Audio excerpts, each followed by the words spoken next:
Hello, this is Mrs. Porubsky coming at you with another 10 and 10 or less. Today we are talking about Unit 10, Lesson 8, The Nifty Fifties is on the schedule for today.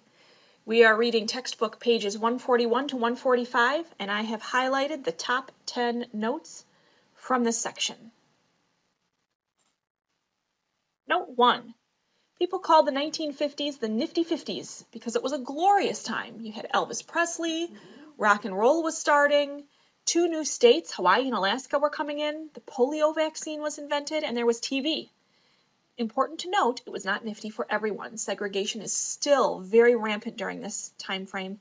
There were different, when I say segregation, I think we talked about that in one of our study island topics, where whites had different drinking fountains than African Americans. They had different spots on a bus. They had different schools, different areas. So it was not nifty for everyone.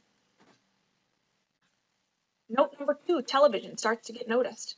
A Harvard expert says TV will never make an impact like radio because it has to be watched in the dark and demands constant attention.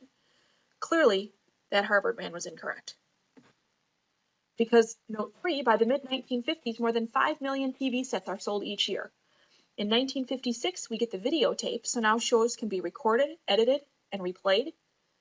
The beginning of the rerun. Yay, everybody likes reruns. Before this, everything is live. If an actor made a mistake, everybody saw it. Note 4, by 1950, or in 1950, 90% of homes do not own a TV. 10 years later, by 1960, 90% of homes have a TV. And this isn't just a feature for the rich and the glorious. Everybody has a TV, rich and poor alike.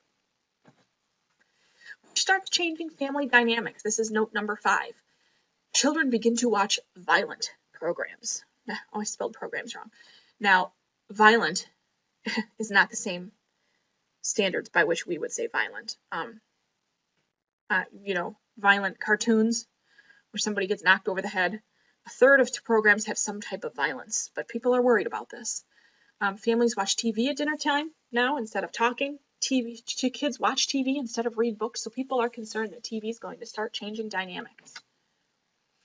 What it did change was the way presidents campaigned. Before this, they had to travel town to town to make appearances and talk to people, have the people gather and talk to them. But now they can talk to everyone in their own living room. They just show up on the TV. This is how President Eisenhower is elected. He does his campaigning on the TV, and he's elected president in 1952. He was the head man in Europe in World War II, and so he's immediately liked by everyone. They all start wearing pins that says, "I like Ike." Ike was his nickname. He is conservative. He believes that a president should be a strong moral leader, and he has a sign on his desk that reads, "Gentle in manner, strong in deed." He works hard, and he holds the reins of his presidency tightly. He balances the budget. He really wants a peaceful America, and he certainly wants an end to the Korean War, and he gets his wish. Note 9, the Korean War ends with a truce. Good thing to note, Korea is still divided. North Korea did not get their wish. They did not take over all of Korea. What it did show was that the U.S. would stand up to communist aggression. And as Eisenhower is leaving in his farewell speech, he warns that America is going to experience an immense military establishment, and he's correct.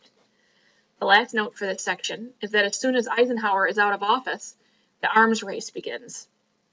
We have a new leader in Russia, Khrushchev, and he gives a quote when he takes office that says, "I will leave you in the dust," meaning that they're going to far surpass America, but the translator gets it wrong. And the translator says, he says, "We will bury you," which does not sound very friendly.